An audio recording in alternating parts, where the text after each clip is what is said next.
or more accurately, the estimated 200,000 women who were forced into sexual slavery by the Imperial Japanese Army. About the comfort women in Korea. Getting trapped here. It was a little bit different of a documentary compared to the other documentarian styles that we saw. Did anybody kind of have a comment on the style of this movie, and like, did it affect you in any different way from the other documentaries that we saw? I found the movements and the choreography at the beginning and the end of the movie very compelling, and it was very beautiful. That said, I did think that there were a couple of gratuitous scenes that didn't add much to the overall documentary and the topic.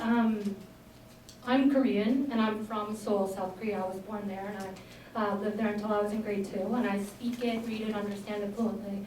And coming from that perspective, on a separate note, I found the moments in the documentary very, very unsettling and very uncomfortable, in a way that I feel that it wouldn't have been had it been in English or even another language with English subtitles.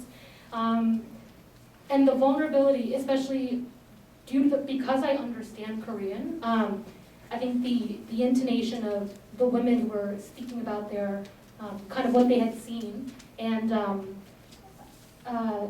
just like the general scenery that I'm familiar with, but that is a part of my culture, but isn't like a first-hand experience I've had, and also something that is so distant from me, even though it is my roots. I just found that all very kind of confusing to digest or difficult to digest. But I think that's because of my own unique experience, perhaps a little less to do with the film.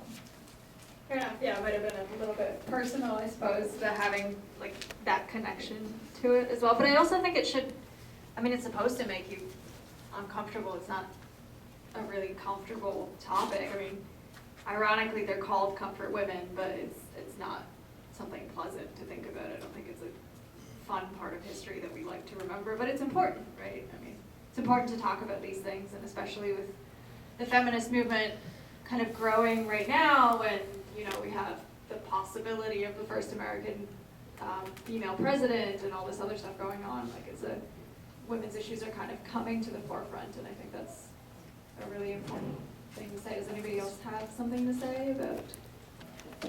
Just at the end, mixed in with the credits, they showed a little bit more of the older woman's voice being heard, where she was talking about the inhumanity that she'd seen and what she lived through, and it left me kind of hoping, or maybe this is what you were asking at the beginning, but I think I would have preferred to hear a little bit more from her, a little bit more of those older women's voices. I don't know if they were all survivors or but they were alive during that time, I imagine. So I think it would have been more impactful for me to have had less voiceover from I don't know if it was the filmmaker or whoever was narrating, and a little bit more of that first-hand experience from their perspective.